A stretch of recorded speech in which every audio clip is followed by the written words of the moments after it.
when we talk about muscle imbalances, and I talked about certain muscle imbalances that are obvious. One of the muscle imbalances that are obvious are when somebody is thin and in the neck. I'm going to give you the example of Demi Moore. Demi Moore is a clear example of this. You can see the overdevelopment of these muscles right through here. Sternocleidomastoid is the name of the muscle. There's platysma throughout here as well. There's levator scap. The names don't matter. I'm not going to go through origins and insertions and anatomy and physiology. Is that okay with you? Oh, great.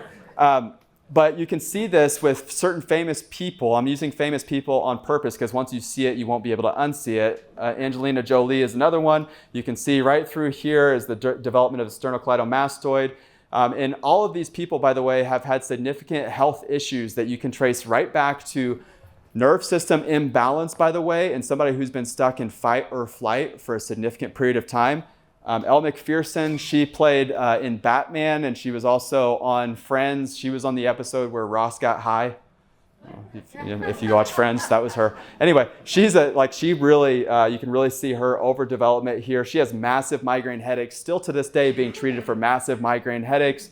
This is Phoebe on Friends, if you watched Friends. Anyway, you can see hers, and even with Phoebe, who doesn't have the sternocleidomastoid, you can see on hers that she's overdeveloped right through here where it's connected to her sternum around the clavicle. Again, Phoebe has massive migraine headaches, now dealing with autoimmune issues.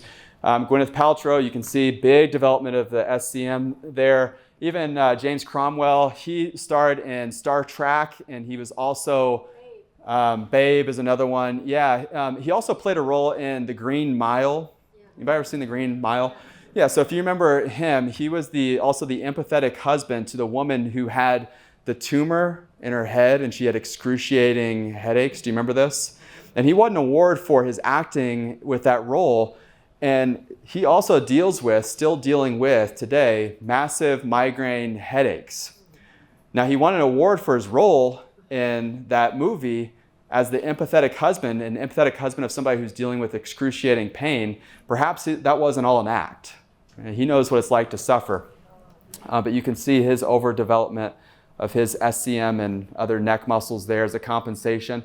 Celine Dion, recently popular with she's always been popular and amazing, but with the Olympics, she sang in the Olympics. If you go back 30 years, you can already see her SCM. You can see her overdeveloped neck muscles. You can see it.